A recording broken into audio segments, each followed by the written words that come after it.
Minimum ২৫০ শব্দ। আমি মানে ১০ মিনিটে লিখতে পারছি না। এখনো অনেকে সেই চেষ্টা চালিয়ে যাচ্ছেন। অনেকের রাইটার্স ব্লক রয়েছে। তো এইটা কিভাবে আপনি কাটিয়েছিলেন একটু যদি শেয়ার করেন?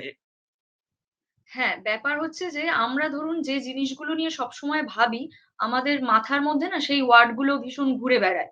অতএব আমি যদি এখন আ একটা অ্যাক্সিডেন্ট এর খবর পড়ি, সেই খবরটা আমাকে আমার ভেতরে ঢুকবে বা সেখানে কি, কি ওয়ার্ড ইউস হয়েছে সেইটা আমি মনে করতে পারবো।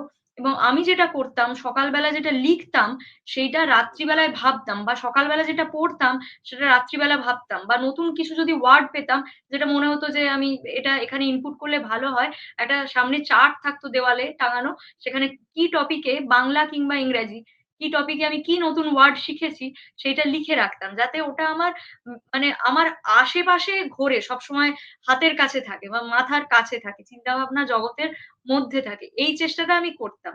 এবং আমরা জানি যে কোন একটা গান যখন কেউ একজন স্টেজে গান, অতএব তার আগে দেখা যায় যে তারা প্রচুর রিহার্সাল করে।